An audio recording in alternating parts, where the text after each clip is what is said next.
Hey guys, what's going on? My name is Zenitton, and welcome to today's video for Legends of Runeterra. Today we have a lot of cards to look at. Actually, we don't have that many cards to look at now that I think about it. We have 2 pages of cards to look at, but we have a new keyword. That's what I meant to say. We have a new keyword to look at.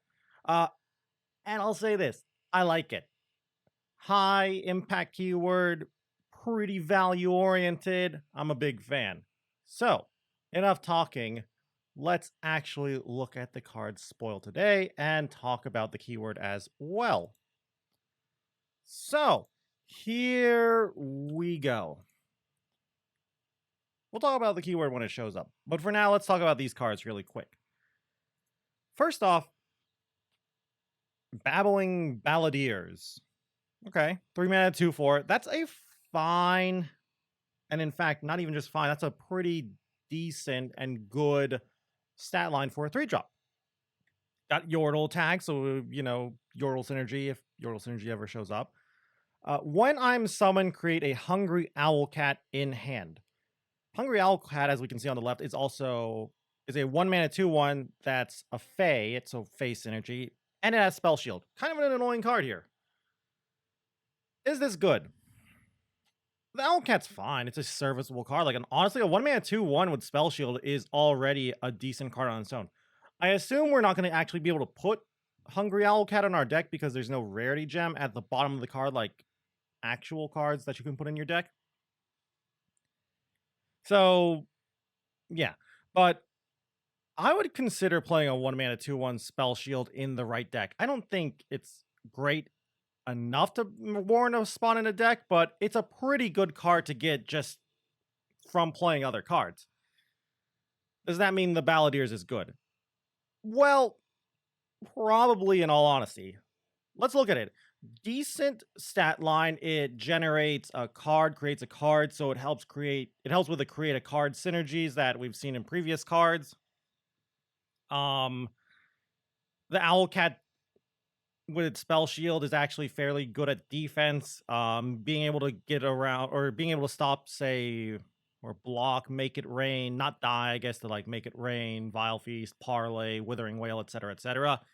Pretty powerful. 2/1 stat line's pretty good, so it can block fairly aggressive things like 3/2s pretty nicely. I actually see the Balladeers as more of a control card than an aggro or mid-range card. Maybe it's better for mid-range, but again, I feel like for the Balladeers to be a good mid-range card, we're going to need some Yordle/Fae synergy, because I kind of just like this more as a control card. Comes down, clogs the board, gives you a card to either discard to something like Get Excited or Rummage, or a card that's pretty solid at blocking the Owlcat. So I like the card. Pretty solid. Not much to talk about it though, but solid card. Big fan of it. The next card, though, Furious Faefolk. 7 mana, 5/4. Terrible stat line for a 7-drop, but when you start to get up to 6 and more mana for your units, you don't really care much about stat lines. Also a Fae, in case you care about the Fae tag. Quick Attack. Okay, interesting. When I'm summoned, if you've dealt damage to the enemy nexus 4+ times, grant me impact 4 times. So this is how we can see impact stacking. So now we know how impact stacks. So you have to hit the getting impact thing.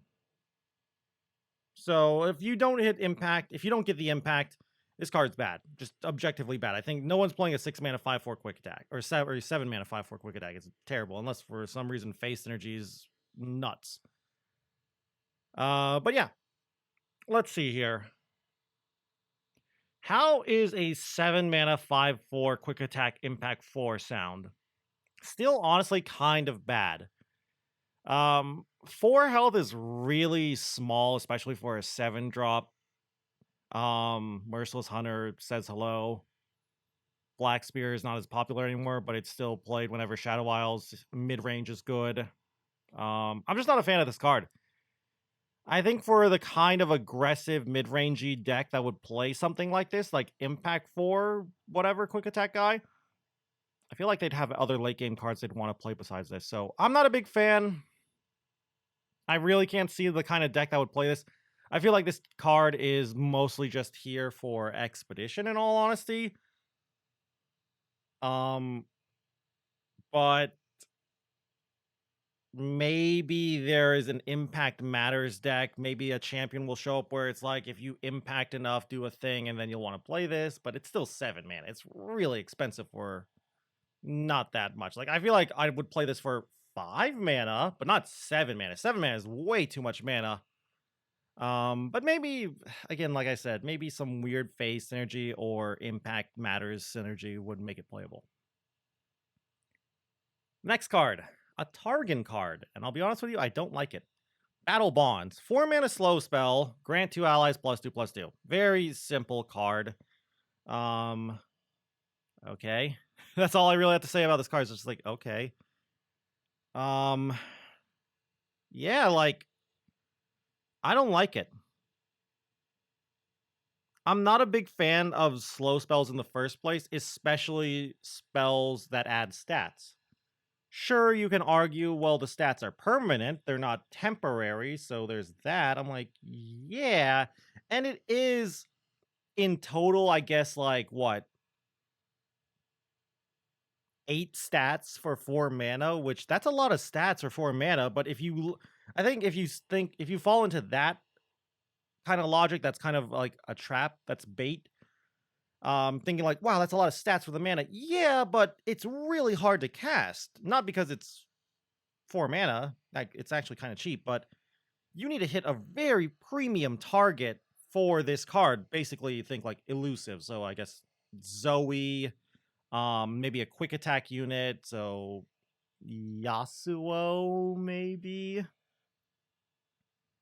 But yeah, I think this card is like bad, but I could see it seeing play because it is a lot of stats. And putting this on elusive cards is annoying, but I'm just not a big fan. And I could see like some weird Targon elusive deck becoming a thing because Targon has a lot of combat tricks that are decent. Bastion, Pale Cascade, Sparklefly is also pretty good as an elusive, and Zoe, like Zoe, Sparklefly, turn 3, whatever, turn 4, Battle Bonds is kind of annoying. Like, if you Battle Bonds a Zoe and a Sparklefly, that seems pretty powerful. Outside of that, I really just don't like this card, outside of, like, buffing elusives. And again, like I said, slow speed really hurts, so your opponent, unlike, say, burst speed buffs, like Blessing of Targon, that are permanent, so they're, I guess, grant, not temporary buffs, your opponent can't answer this. So if you try to play, like, Battle Bonds on a Zoe or a Sparklefly, your opponent's like, oh, that's cool, I'll Mystic Shot something. And then you've lost a unit, you've been hit for maybe a 2-for-1, and you lost your Zoe and your Battle Bonds. Arguably, you'll have the other unit that gets buffed too, sure, but that's a big tempo loss too, is all I'm saying. Because if, let's say, like, sure, let's say you do cast Battle Bonds on, say, Zoe and Sparklefly. Your opponent responds to your Battle Bonds with Mystic Shot, and everything resolves. You've spent 4 mana to give Sparklefly +2/+2, which is not good. And you're down a card, because your opponent spent 1 card. I guess you're technically down half a card, because you can argue, like, you only lost half of the Battle Bonds because you got 1 buff. But you lost a Zoe and half of the Battle Bond by your opponent killing Zoe. And of course, you can also argue, well, what about Pale Cascade? What about Bastion, etc., etc.? Well, you can also argue in favor of the opponent. Well, what if they have more removal? Like, they have more Mystic Shots. They have gotchas. They have Get Excited, etc., etc., etc. I'm not a fan of this card. It just feels like an aggressive card for me. I don't think it's a control or even a mid-rangey card. It just feels like a very aggro card that needs to go on elusive cards, and that's pretty much it. Unless we get another, like, aggressive keyword. So, like, I guess, or even, I guess you could say Overwhelm. I know some people have tried Targon, Noxus, Zoe, Darius, and it uses, and then I've seen some, like, Overwhelm stuff in there, so that could be a thing too, but again, it's like, I'm not too impressed by that. Because also by playing this card, you're passing priority to your opponent. So let's say it resolves fully. You get the whole +2/+2 on 2 of your units. You're still passing priority to your opponent. They can then go and be like, oh, okay, well, that's annoying, but let me, like, concussive bomb, or if they're Targon as well, let me crescent strike and stop those 2 annoying units for a turn and buy some more time.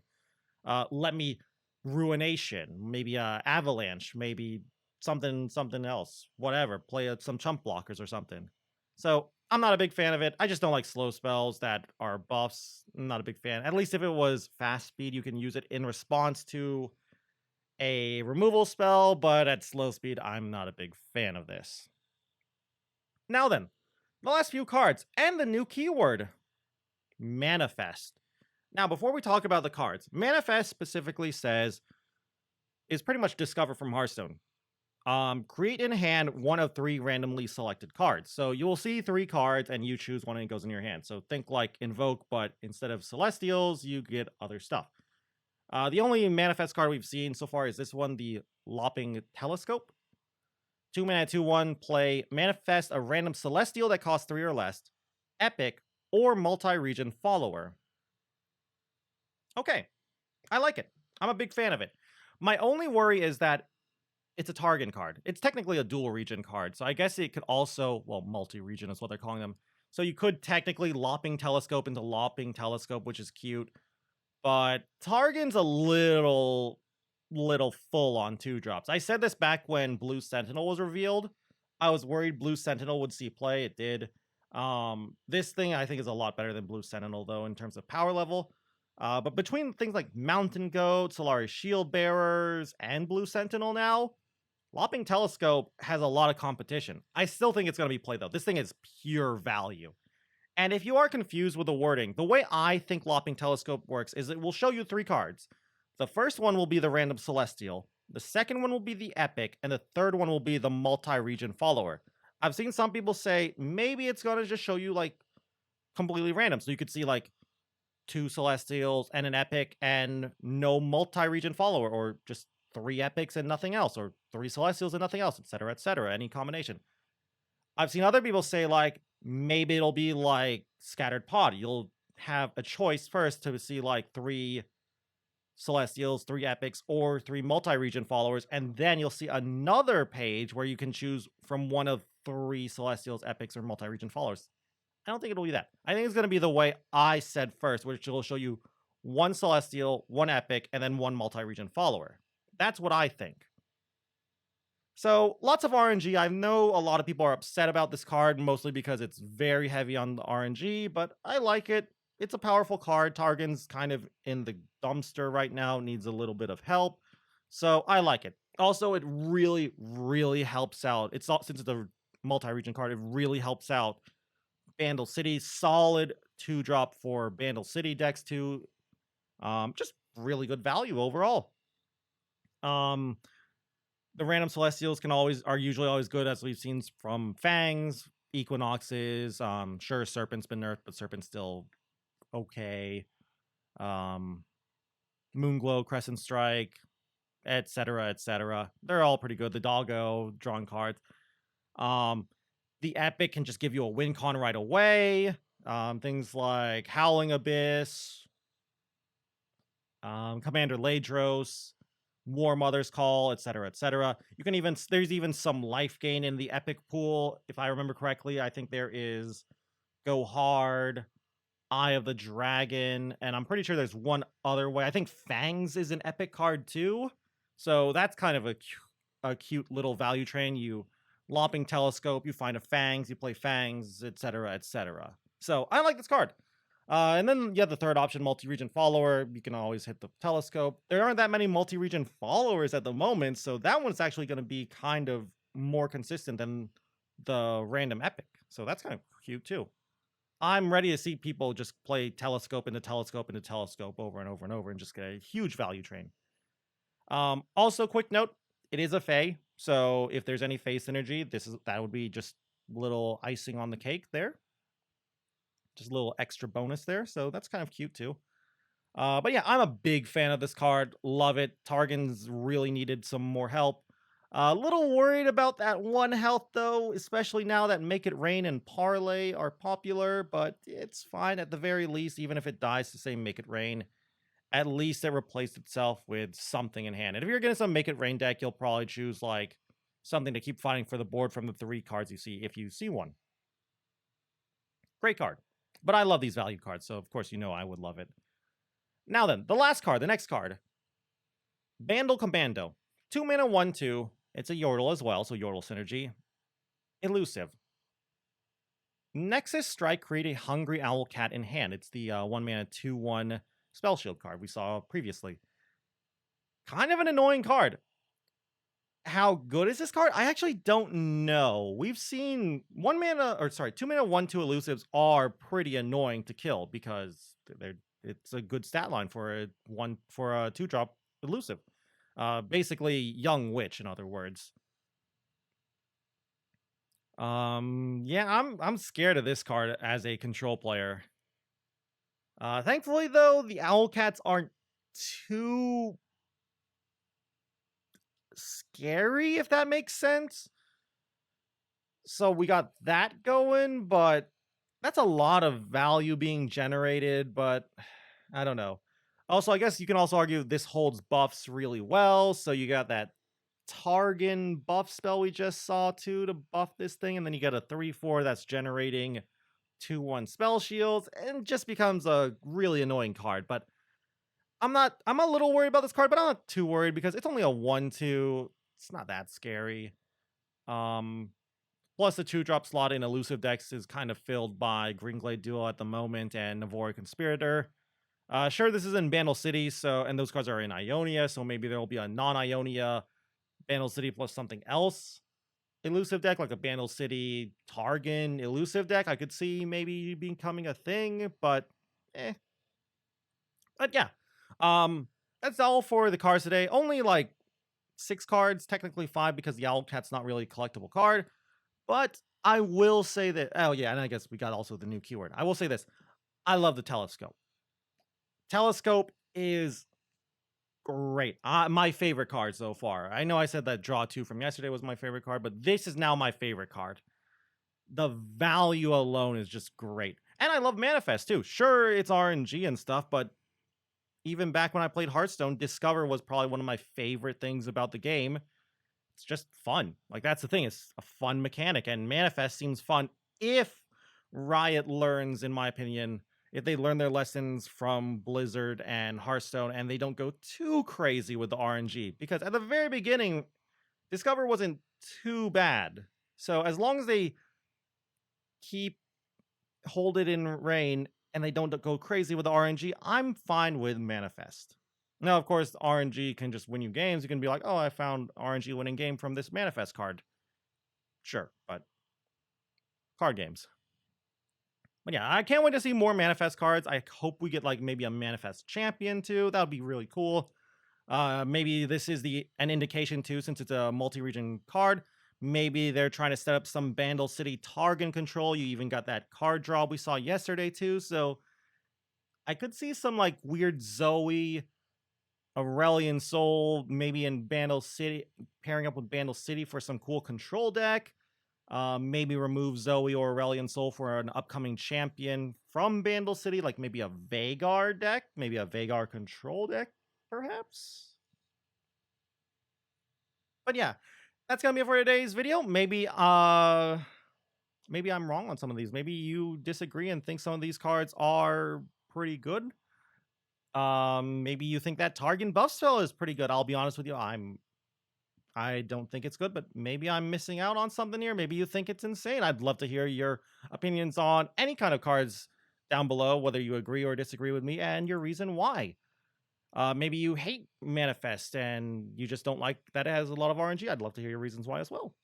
But yeah, if you just enjoy the video in general, I'd love it if you could leave a comment or a like down below. And if you guys want to keep up with the Legends of Runeterra content, you can always go and subscribe to the channel. And if you want to watch me play some Legends of Runeterra, you can always go and check me out on Twitch over at twitch.tv/Zenitton, where I stream pretty much every single day. Anyway, though, with that all said and done, thank you all again once more for watching this video.